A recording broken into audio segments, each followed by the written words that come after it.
Greetings, traveler. It's nice to see you back at Watatsumi Island. It's quite the downpour, isn't it? Why don't you stay here and wait the rain out? Oh, if you don't mind, I'll be reading the 6th book of the Art of War.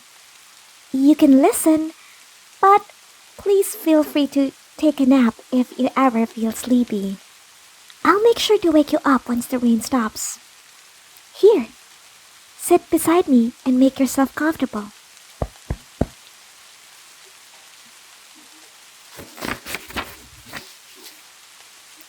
Book 6 of the Art of War, Weaknesses and Strengths.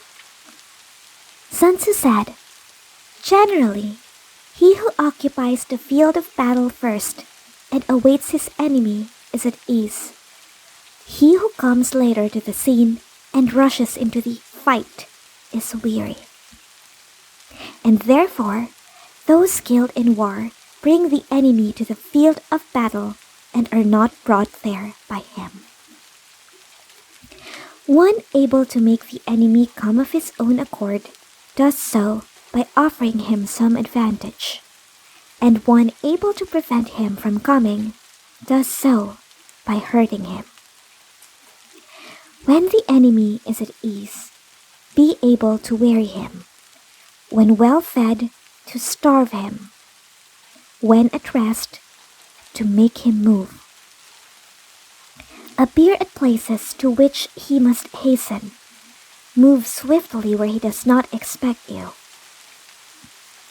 That you may march 1,000 li without wearying yourself is because you travel where there is no enemy. To be certain to take what you attack is to attack a place the enemy does not protect. To be certain to hold what you defend is to defend a place the enemy does not attack. Therefore, against those skilled in attack, an enemy does not know where to defend. Against the experts in defense, the enemy does not know where to attack. Subtle and insubstantial, the expert leaves no trace. Divinely mysterious, he is inaudible. Thus, he is master of his enemy's fate. He whose advance is irresistible plunges into his enemy's weak positions. He who is in withdrawal cannot be pursued, moves so swiftly that he cannot be overtaken.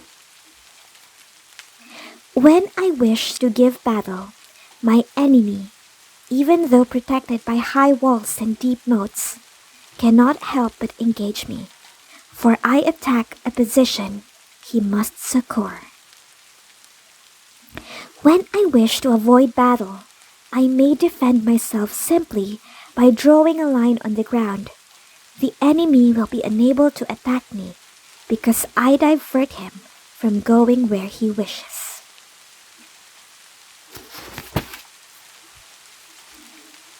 If I am able to determine the enemy's dispositions, while at the same time I conceal my own, then I can concentrate and he must divide. And if I concentrate while he divides, I can use my entire strength to attack a fraction of his. Therefore, I will be numerically superior. Then, if I am able to use many to strike few at selected point, those I deal with will be in dire straits. The enemy must not know where I intend to give battle, for if he does not know where I intend to give battle, he must prepare a great many places. And when he prepares in a great many places, those I have to fight in any one place will be few. For if he prepares to the front, his rear will be weak. And if to the rear, his front will be fragile. If he prepares to the left, his right will be vulnerable. And if to the right, there will be few on his left. And when he prepares everywhere, he will be weak everywhere. One who has few must prepare against the enemy. One who has many makes the enemy prepare against him. If one knows where and when a battle will be fought, his troops can march 1,000 li and meet on the battlefield. But if one knows neither the battleground nor the day of battle, the left will be unable to aid the right, or the right the left, the van to support the rear, or the rear the van. How much more is this so when separated by several tens of li, or indeed by even a few? Although I estimate the troops of Yue as many, of what benefit is this superiority in respect to the outcome? Thus, I say that victory can be created, for even if the enemy is numerous, I can prevent him from engaging. Therefore, determine the enemy's plans, and you will know which strategy will be successful and which will not. Agitate him and ascertain the pattern of his movement. Determine his dispositions and so ascertain the field of battle. Probe him and learn where his strength is abundant and where deficient. The ultimate in disposing one's troops is to be without ascertainable shape. Then the most penetrating spies cannot pry in, nor can the wise lay plans against you. It is according to the shapes that I lay the plans for victory, but the multitude does not comprehend this. Although everyone can see the outward aspects, none understands the way in which I have created victory. Therefore, when I have won a victory, I do not repeat my tactics, but respond to circumstances in an infinite variety of ways. Now, an army may be likened to water, for just as flowing water avoids the heights and hastens to the lowlands, so an army avoids strength and strikes weakness. And as water shapes its flow in accordance with the ground, so an army manages its victory in accordance with the situation of the enemy. And as water has no constant form, there are in war no constant conditions. Thus, one able to gain the victory by modifying his tactics in accordance with the enemy's situation may be said to be divine. Of the 5 elements, none is always predominant. Of the 4 seasons, none lasts forever. Of the days, some are long and some are short, and the moon waxes and wanes.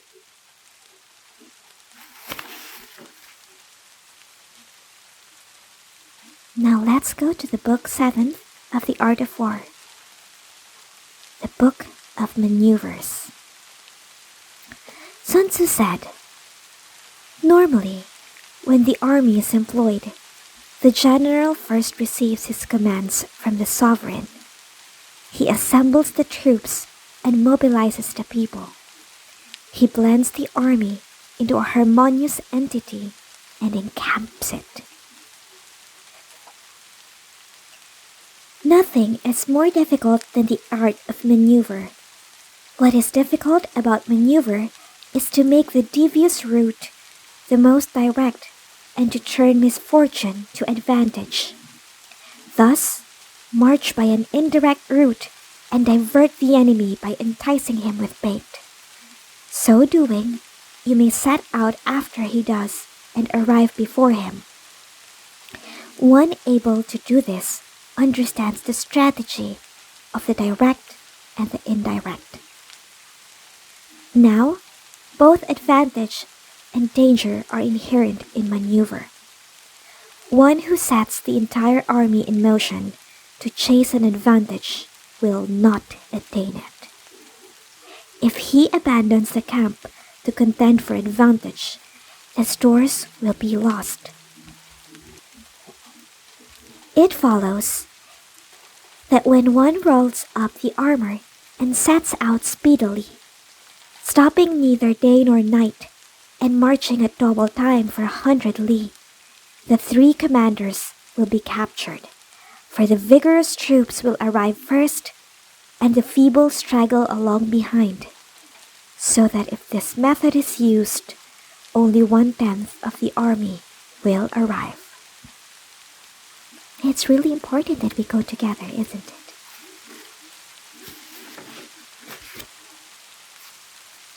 Now, war is based on deception. Move when it is advantageous and create changes in the situation by dispersal and concentration of forces. When campaigning, be swift as the wind, in leisurely march, majestic as the forest, in raiding and plundering like fire, in standing firm as the mountains, as unfathomable as the clouds, move like a thunderbolt. When you plunder the countryside, divide your forces. When you conquer territory, divide the profits. Weigh the situation and then move. He who knows the art of the direct and the indirect approach will be victorious. Such is the art of maneuvering. The Book of Military Administration says, as the voice cannot be heard in battle, drums and bells are used. As troops cannot see each other clearly in battle, flags and banners are used. Now, gongs and drums, banners and flags are used to focus the attention of the troops. When the troops can be thus united, the brave cannot advance alone, nor can the cowardly withdraw. This is the art of employing a host. In night fighting, use many torches and drums. In day fighting, many banners and flags in order to influence the sight and hearing of our troops.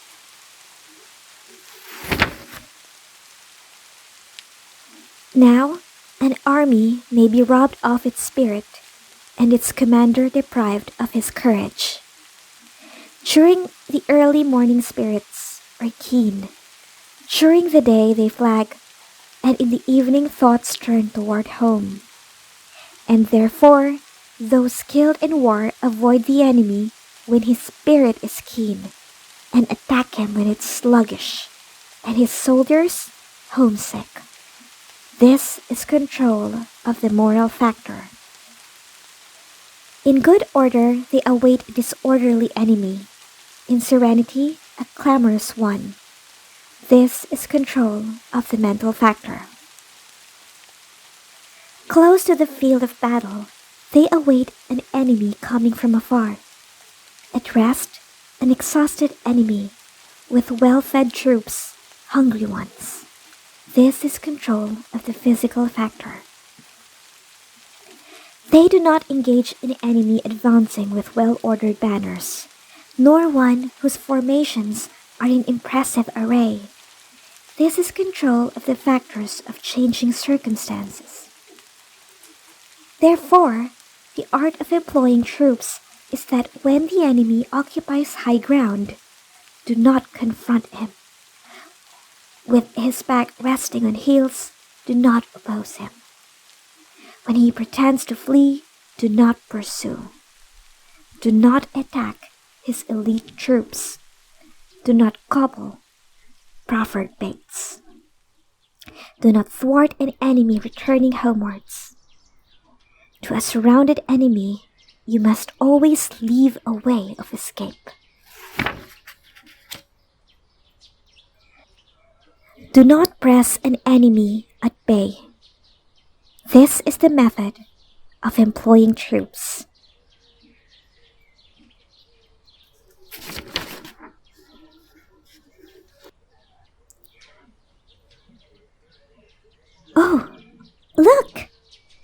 rain stopped. Traveler, are you asleep? Traveler, the rain stopped. Wake up. I guess we should return to the city now. I hope you've had a good rest.